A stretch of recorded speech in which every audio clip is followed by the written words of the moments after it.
خبروں کی تفصیلات کی جانب بڑھتے ہیں اور سب سے پہلے بات کریں گے آزادی صحافت کے دن کی۔ پاکستان سمیت دنیا بھر میں آزادی صحافت کا دن آج منایا جا رہا ہے۔ یہ دن منانے کا آزادی اظہار رائے اور پیشہ ورانہ فرائض کی بجا آوری کے دوران صحافیوں اور صحافتی اداروں کو درپیش مشکلات اور خطرات کے متعلق قوم اور دنیا کو آگاہ کرنا ہے۔ تفصیلات کے لیے ذیشان بھٹی کی رپورٹ دیکھتے ہیں۔ کوئی سانحہ ہو یا دہشت گردی کا واقعہ یا پھر عالمی وبا کرونا وائرس، ان تمام تر مشکلات کے باوجود صحافیوں نے عوام تک حقائق پہنچانے کا کام جاری رکھا۔ 1993 سے ہر سال 3 مئی کو آزادی صحافت کا عالمی دن منایا جاتا ہے۔ اس دن کو منانے کا مقصد کسی دباؤ کے بغیر آزاد اور ذمہ دارانہ اطلاعات عوام تک پہنچانا ہے۔ کچھ دن پہلے ورلڈ پریس فریڈم انڈیکس آیا ہے، اس میں پاکستان 3 پوائنٹ نیچے چلا گیا ہے، ہندوستان 2 پوائنٹ نیچے گیا ہے، پاکستان 3 پوائنٹ نیچے گیا ہے۔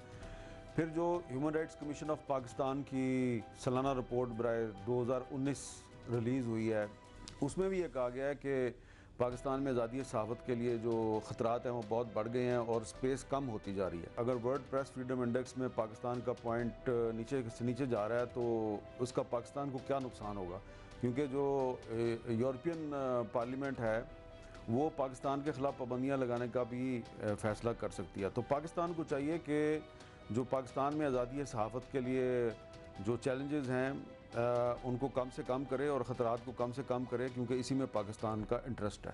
ملکی حالات جیسے بھی ہوں، مشکلات اور مسائل کے باوجود میڈیا عوام کو سچ اور اصل حقائق پہنچنے کی ذمہ داری ادا کر رہا ہے۔ میڈیا ہاؤسز کو غیر اعلانیہ پابندیوں کے باعث اپنے کام جاری رکھنے میں رکاوٹوں کا سامنا کرنا پڑ رہا ہے۔ اس حد تک دباؤ میں یہ کام کر رہے ہیں کہ آزادی صحافت کا معنی بدل گئے۔ اب آزادی کا تصور ہی نہیں ہے۔ ہر شخص بولنے سے پہلے 10 بار سوچتا ہے کہ یہ میں بولوں اور لکھوں اور اس کا انجام کیا ہوگا۔ آزادی صحافت کا عالمی دن اس بات کا تقاضا کرتا ہے کہ ریاست صحافتی اداروں اور صحافیوں کے تحفظ کو یقینی بنانے کے لیے اپنی ذمہ داریاں پوری کرے تاکہ معاشرے میں بہتری اور حقیقی معنوں میں تبدیلی آ سکے۔ ذیشان بھٹی، 24 نیوز، اسلام آباد۔ لاک ڈاؤن کے دوران ملک بھر میں پانی کا استعمال 30 سے 40% بڑھ گیا۔ پانی کا ذخیرہ کم ہو کر صرف 1000 کیوبک میٹر سالانہ رہ گیا۔ پانی کا ضیاع ملک کے آبی ذخائر کو خطرناک حد تک نیچے لے آیا۔ کورونا کے بعد ملک بھر میں پانی کا استعمال بھی تیزی سے بڑھ گیا۔ واسا لاہور کے مینیجنگ ڈائریکٹر زاہد عزیز نے یورپی خبر رساں ادارے کو انٹرویو میں بتایا کہ صرف لاہور کی بات کی جائے تو ایک آدمی جو عام دنوں میں یومیہ 50 گیلن پانی استعمال کرتا تھا، اب وہ 70 سے 80 گیلن پانی استعمال کر رہا ہے۔ یہی صورتحال ملک کے دیگر علاقوں میں بھی نوٹ کی گئی ہے۔ انہوں نے بتایا کہ پاکستان کے جن علاقوں میں پانی کی قلت ہے وہاں اسے بڑے احتیاط سے استعمال کیا جا رہا ہے، جہاں پانی وافر ہے وہاں ضائع کیا جا رہا ہے۔ زاہد عزیز کے مطابق 1960 میں ہر پاکستانی کے لیے 6000 کیوبک میٹر پانی سالانہ میسر تھا، جو کم ہو کر صرف 1000 کیوبک میٹر سالانہ رہ گیا ہے۔ ایک طرف پانی کم ہو رہا ہے تو دوسری جانب آبادی بڑھتی جا رہی ہے۔ پاکستان کا 90% پانی زراعت میں استعمال ہوتا ہے، اس لیے کم پانی لینے والی فصلوں کو اگانے اور پانی کی بچت والی زرعی ٹیکنالوجی اختیار کرنے کی ضرورت ہے۔ ایم ڈی واسا نے عوام سے اپیل کی کہ ہاتھ دھوتے ہوئے یا شاور لیتے ہوئے پانی کو دھیان سے استعمال کریں۔ خواتین برتن دھوتے ہوئے پانی کے ضیاع کو روکیں۔ گاڑیاں پائپ سے نہیں پانی کی بالٹی سے دھوئیں۔ گھر کے باہر پانی کے غیر ضروری چھڑکاؤ سے گریز کریں۔ ناروے کے مسلمانوں کے لیے اچھی خبر ہے۔ مساجد میں 7 مئی کے بعد باجماعت نماز اور تراویح کی اجازت دے دی گئی ہے۔ اسی بارے میں مزید تفصیلات جان لیتے ہیں، علی فراز بھٹی ہمارے ساتھ موجود ہیں۔ علی فراز، بتائے گا کیا اپڈیٹس ہیں؟ بالکل، کرونا وائرس کے باعث ناروے میں بھی لاک ڈاؤن کر دیا گیا تھا اور 16 مارچ کو مکمل لاک ڈاؤن کر دیا گیا تھا۔ اس لاک ڈاؤن میں پھر مرحلہ وار جو ہے وہ نرمی کی جا رہی تھی حکومت کی جانب سے۔ کرونا وائرس کے متاثرین کی تعداد میں روزانہ کی بنیاد پر بہت کمی دیکھنے میں آ رہی ہے، تو حکومت کی جانب سے ایک اور بہت بڑا اہم فیصلہ کیا گیا ہے، کیونکہ ناروے میں بہت بڑی مسلمانوں کی ایک تعداد جو ہے وہ قیام پذیر ہے۔ تو 7 مئی سے ناروے میں مسلمانوں کو جو ہے وہ باجماعت نماز ادا کرنے کی اجازت دے دی گئی ہے، اور مسلمان جو ہیں وہ خاص طور پر کوشش کرتے ہیں کہ باجماعت نماز بھی ادا کی جائے اور باجماعت نماز تراویح بھی پڑھی جائے۔ تو اسی کی وجہ سے یہ ایک اچھی خبر ہے کہ جتنے 7 مئی کے بعد بقیہ روزے ہوں گے ان روزوں میں نماز تراویح بھی باجماعت ادا کرنے کی اجازت ہوگی۔ اس کے اب وہ اس رمضان کے مبارک مہینے میں سحری اور افطاری کی جو اجتماعی ایک سحری اور افطاری کی جاتی تھی مسلمانوں کی جانب سے، وہ بھی جو ہے منعقد کر سکیں گے، اور جو اپنے بھائی ہیں اور جو اپنے عزیز و اقارب ہیں ان کے ساتھ بیٹھ کر روزہ جو ہے وہ افطار بھی کر سکیں گے اور رکھ بھی سکیں گے۔ ٹھیک ہے علی فراز بھٹی، بہت شکریہ اپڈیٹ کرنے کے لیے۔ اور بھارتی حکومت نے لاک ڈاؤن میں تیسری بار توسیع کر دی ہے۔ بھارت میں لاک ڈاؤن 17 مئی تک بڑھا دیا گیا ہے۔ بھارت کی گارمنٹس انڈسٹری دیوالیہ ہونے کا خطرہ پیدا ہو گیا۔ فنکاروں نے لاک ڈاؤن میں خود کو مصروف رکھنے کا طریقہ ڈھونڈ لیا ہے۔ بچپن کی تصویریں اپلوڈ کرنا شروع کر دی۔ علی ظفر، مہوش حیات، عائزہ خان، عروہ حسین، ماورا حسین سمیت کئی فنکاروں کو بچپن یاد آنے لگا ہے۔ فنکاروں نے لاک ڈاؤن میں مصروفیات کے بہانے ڈھونڈ لیے ہیں۔ کبھی 20 سال کی تصویریں شیئر کی تو اب بچپن کی تصویروں کو اپلوڈ کرنا شروع کر دیا ہے۔ گلوکار علی ظفر، مہوش حیات، عائزہ خان، عروہ حسین، ماورا حسین، حمزہ علی عباسی سمیت کئی فنکاروں نے اپنی بچپن کی تصاویر نکال لی۔ فنکاروں کا کہنا ہے کہ بچپن بہت حسین تھا اور بڑا یاد آتا ہے۔ بات کرتے ہیں بھارت اشتعال انگیزی کی۔ لائن آف کنٹرول پر بھارتی فورسز نے ایک بار پھر بلا اشتعال فائرنگ کی ہے۔ ترجمان پاک فوج کے مطابق بھارتی فورسز نے گزشتہ رات حاجی پیر اور سنگ سیکٹر میں شہری آبادی کو نشانہ بنایا۔ فائرنگ سے ایک خاتون زخمی ہوئی۔ پاکستان نے اسلام آباد میں تعینات سینئر بھارتی سفارتکار کو دفتر خارجہ طلب کر کے احتجاج ریکارڈ کروایا۔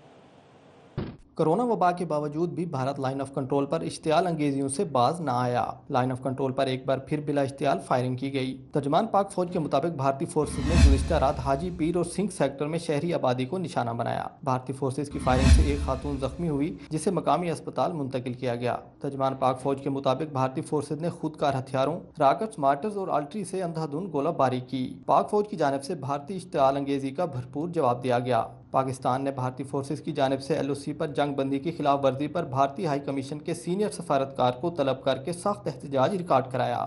ترجمان دفتر خارجہ کے مطابق رواں برس بھارت اب تک جنگ بندی کی 940 مرتبہ خلاف ورزیاں کر چکا ہے۔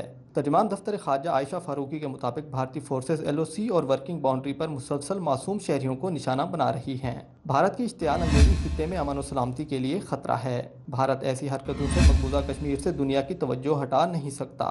ترجمان نے مزید مطالبہ کیا کہ اقوام متحدہ کے مبصر گروپ کو LOC کے معائنے کی اجازت دی جائے۔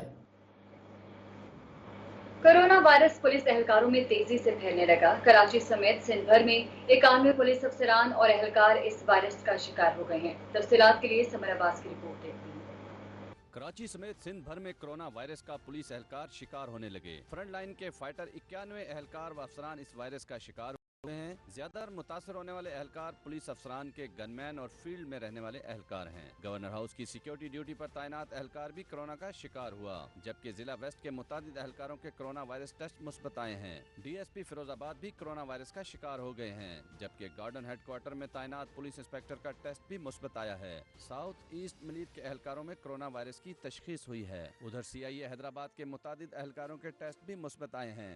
سکھر، سجاول، ٹنڈوالا یار سمیت دیگر اضلاع کے اہلکاروں میں کرونا ٹیسٹ مثبت آنے کے بعد انہیں گھروں میں قرنطینہ کر دیا گیا ہے۔ سمر عباس، 24 نیوز، کراچی۔ سندھ حکومت کے بعد ڈینیل پرل کے والدین نے بھی سندھ ہائی کورٹ کے فیصلے کے خلاف سپریم کورٹ میں اپیل دائر کر دی ہے۔ اس درخواست میں موقف اختیار کیا گیا ہے کہ ملزمان کی رہائی اور سزاؤں میں کمی کرنا آئین پاکستان کے منافی ہے۔ عدالت نے پیش کردہ شواہد کا جائزہ نہیں لیا، اس لیے ملزمان کی رہائی کا سندھ ہائی کورٹ کا 2 اپریل کا فیصلہ کالعدم قرار دیا جائے۔ سندھ حکومت کے بعد اب ڈینیل پرل کے والدین نے بھی سندھ ہائی کورٹ کے فیصلے کے خلاف سپریم کورٹ میں اپیل دائر کر دی ہے، جس میں موقف اختیار کیا گیا ہے کہ ملزمان کی رہائی اور سزاؤں میں کمی کرنا آئین پاکستان کے منافی ہے۔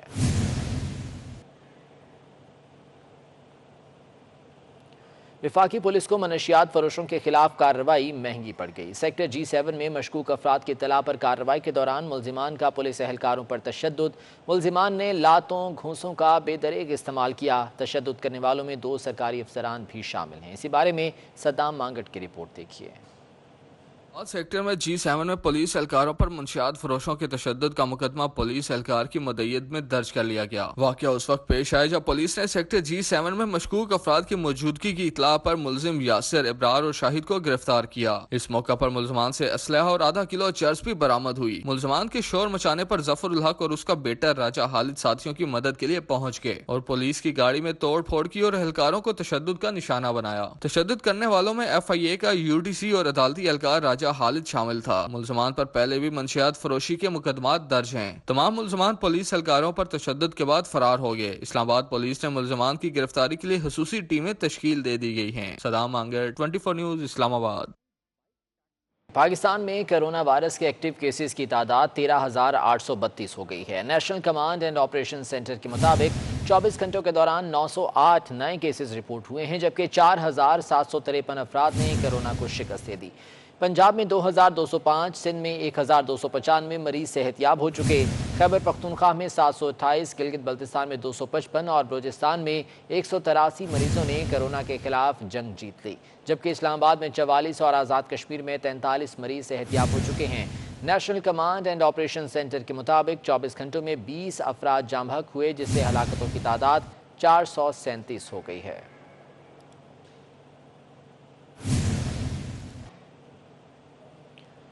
اور اب کچھ سیاسی معاملات کی بات کر لیتے ہیں۔ پاکستان تحریک انصاف اور پیپلز پارٹی پھر آمنے سامنے آ گئے۔ فیصل واڈا کہتے ہیں کہ استعفیٰ مانگنے والے سوچیں، کرونا سے نمٹنے کے لیے سندھ میں گورنر راج لگانے کی ضرورت ہے۔ ناصر حسین شاہ نے کہا کہ وفاق کی نااہلی سے کرونا پھیلا، حکومت کا رویہ غیر سنجیدہ ہے، تاجروں کو لاک ڈاؤن توڑنے پر اکسایا جا رہا ہے۔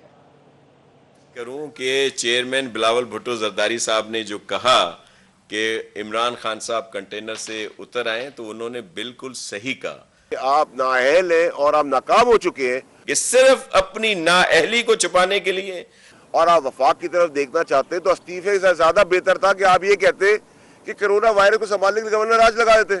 آج اگر یہ وائرس پھیلا ہے تو صرف اور صرف وفاقی حکومت کی نااہلی کی وجہ سے، کہ آپ کی نااہلی بھی ہم دکھا دیتے اور بتا بھی دیتے، یہ مشورہ دیتے سب ہستی۔ سمارٹ لاک ڈاؤن کہہ لیں، لائٹ کہہ دیں، ہینڈسم کہہ دیں، سونا کہہ دیں، کوجا کہہ دیں، وہ بھائی جو بھی ہے تو لاک ڈاؤن نا، اب اس کو کیا ڈیفائن کریں؟ یہ چھوٹی چھوٹی باتیں کرنا کہ استعفیٰ دے دے، کسی کو باری دے، کیا باری دے دے، کس کو استعفیٰ دے دے؟ تو خواہش ہو سکتی ہے آپ لوگوں کی، آپ لوگ ٹیل کا زور ہے، ایک اور ٹرین مارچ کرے، جائیں ٹرین مارچ کر کے استعفیٰ مانگے، نااہلی اور انکمپیٹنس کو نہ چھپائیں، گراؤنڈ میں نکلیں۔ دکانداروں کو اکساتے ہیں، اور وہی جیسے میں نے بات کی، اگر کے پی میں مارکیٹ میں دکانیں کھولنے پر وہاں کی فورسز اگر فائرنگ کرتی ہیں تو اس پر انہوں نے کبھی اعتراض نہیں کیا۔ 18ویں ترمیم ہے کیا اور آج حکومت اس کو کیوں ختم کرنا چاہتی ہے، اس بارے میں آپ کو رپورٹ دکھاتے ہیں۔ سابق صدر آصف علی زرداری نے اپنے تمام اختیارات پارلیمان کو واپس کر کے 2009 میں ایک ایسی جمہوری تاریخ رقم کی جس کی مثال دنیا میں کم ملتی ہے۔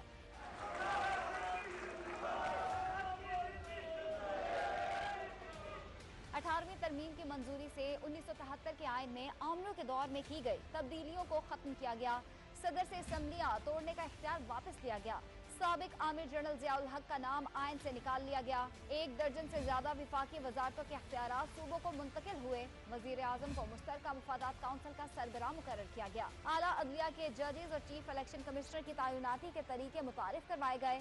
آئین کی معطلی کو سنگین غداری قرار دیا گیا اور کنکرنٹ لسٹ کا خاتمہ ہوا۔ صحت اور تعلیم کا شعبہ بھی صوبوں کو دے دیا گیا۔ ترمیم کے بعد وفاقی حکومت کو حاصل ہونے والے محاصل کا 58% صوبوں کو منتقل کرنا شروع ہوا، جبکہ 42% وفاق کے پاس رہا، جس سے اسلام آباد میں دفاعی بجٹ وفاقی حکومت کے انتظامی اخراجات اور اندرونی اور بیرونی قرضوں کی ادائیگی کرنا ہوتی ہے۔ شاہ محمود قریشی اور وفاقی وزیر اسد عمر ترمیم میں کچھ تبدیلیوں کا اشارہ دے چکے ہیں، لیکن اب تک واضح طور پر کچھ نہیں کہا گیا۔ ذرائع کہتے ہیں کہ وفاق محاصل میں اپنا حصہ بڑھانا چاہتا ہے تاکہ ان کے وسائل میں اضافہ ہو سکے، کیونکہ وفاقی اخراجات زیادہ اور آمدن کم ہے۔ اور chairman Peoples Party Bilawal Bhutto پھر فرنٹ فٹ پر آ گئے۔ کہتے ہیں سندھ حکومت کے بروقت اقدامات سے پاکستان ووہان، اٹلی اور نیو یارک بننے سے بچ گیا۔ سازش کے تحت ہماری خدمت کے جذبے کو سبوتاژ کرنے کی کوشش کی جا رہی ہے۔ تفصیلات آزاد نوڑیو کی رپورٹ میں دیکھتے ہیں۔ پاکستان پیپلز پارٹی کے چیئرمین بلاول بھٹو زرداری کی زیر صدارت پارٹی کا ویڈیو لنک اجلاس ہوا، جس میں بلوچستان، پنجاب، کے پی کے، گلگت بلتستان اور آزاد کشمیر سے پارٹی کے اطلاعات کے سیکریٹریوں نے ایک بریفنگ دی۔